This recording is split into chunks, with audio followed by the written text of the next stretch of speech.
Hi అండి, నమస్తే. నేను మీ భార్గవి. వెల్కమ్ బ్యాక్ టు అమ్మ చేతి వంట. ఈరోజు వీడియోలో చికెన్ వెట్ రోస్ట్ని ఎలా చేసుకోవచ్చో చూపిస్తున్నాను అనమాట. మనం రెగ్యులర్గా చేసుకునే చికెన్ ఫ్రై అనేది డ్రైగా ఉండి రైస్తో కలుపుకోవడానికి గ్రేవీ లేకపోతే కనుక నేను చెప్పే ఈ చికెన్ రోస్ట్ని ట్రై చేయండి. రైస్తో అయినా బిర్యానీతో అయినా చక్కగా కలుపుకొని తినేసేయచ్చు.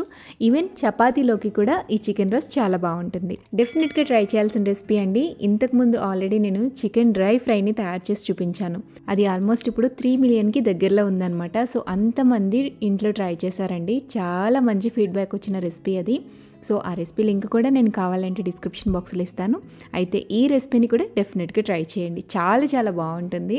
ఇక అస్సలు ఆలస్యం చేయకుండా రెస్టారెంట్ స్టైల్లో గ్రేవీగా ఉండే చికెన్ రోస్ట్ని ఎలా చేసుకోవాలో చూసేద్దాం. ఫస్ట్ స్టవ్ మీద కడాయి పెట్టుకోండి. కడాయిలో 3 నుంచి 4 టేబుల్ స్పూన్ల దాకా ఆయిల్ వేసుకోవాలి.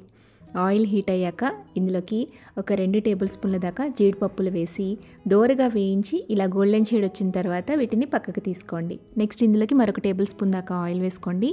ఈ ఫ్రైకి కొంచెం ఆయిల్ అనేది ఎక్కువ పడుతుందన్నమాట. ఆయిల్ హీట్ అయ్యాక ఇందులో 1 టీ స్పూన్ దాకా జీలకర్ర వేయండి. అలాగే ఒక ఫుల్ కప్ దాకా ఉల్లిపాయల్ని సన్నగా పొడుగ్గా స్లైసెస్గా కట్ చేసుకుని వేసుకుని ఫ్రై చేసుకోవాలి. ఈ ఉల్లిపాయ ముక్కల్ని గోల్డెన్ బ్రౌన్ వచ్చేంత వరకు బాగా ఫ్రై చేసుకోవాలి. ఉల్లి ముక్కలు ఎంత బాగా వేగితే అంత గ్రేవీ చక్కగా వస్తుందన్నమాట.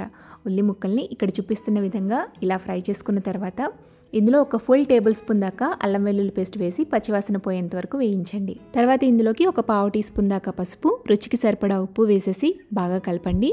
నెక్స్ట్ ఇందులోకి 1 కేజీ దాకా బాగా శుభ్రంగా క్లీన్ చేసుకుని వాష్ చేసుకున్న చికెన్ని మీడియం సైజులో కట్ చేసుకుని ఆ చికెన్ని వేసేసుకోవాలి. మంటని మీడియం టు హై ఫ్లేమ్లో అడ్జస్ట్ చేసుకుంటూ చికెన్ ముక్కల్లోంచి వాటర్ వచ్చి ఆ వాటర్తోనే చికెన్ అంతా కుక్ అయ్యేంత వరకు మూత పెట్టుకుంటూ కుక్ చేసుకోవాలండి. చికెన్ అనేది కంప్లీట్గా 100% కుక్ అయిపోవాలన్నమాట.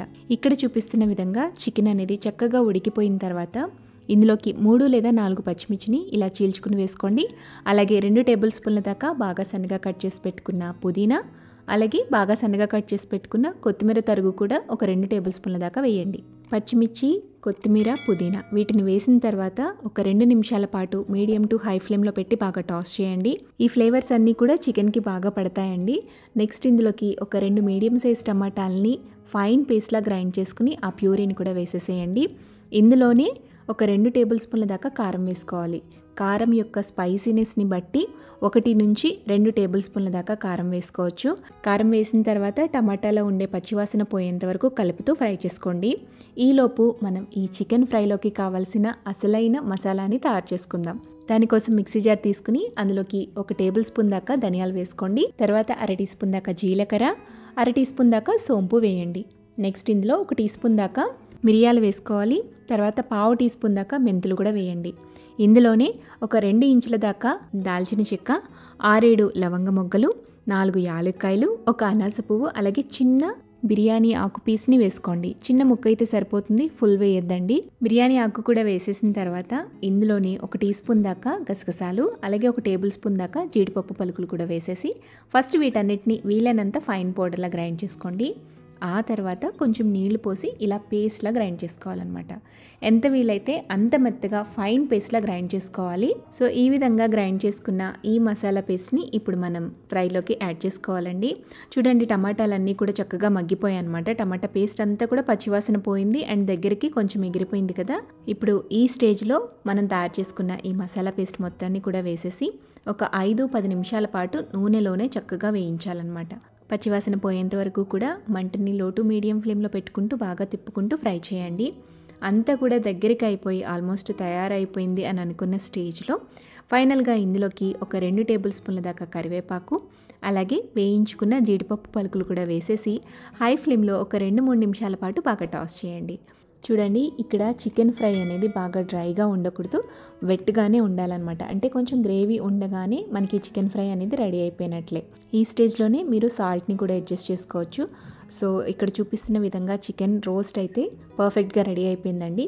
సో దించే ముందు జస్ట్ 1 టేబుల్ స్పూన్ దాకా బటర్ని కానీ లేదా నెయ్యిని కానీ వేసుకుని ఒకసారి బాగా కలిపేసి దించేసేయండి.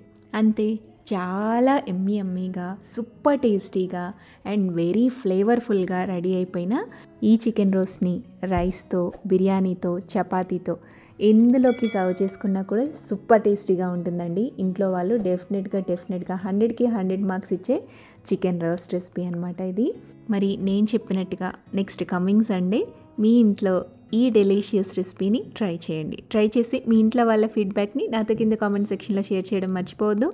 వీడియో నచ్చితే లైక్ చేయండి, మీ ఫ్రెండ్స్కి రిలేటివ్స్కి షేర్ చేయండి. మరిన్ని టేస్టీ సింపుల్ క్విక్ రెసిపీస్ కోసం అమ్మ చేతి వంట ఛానల్ని సబ్స్క్రైబ్ చేయండి.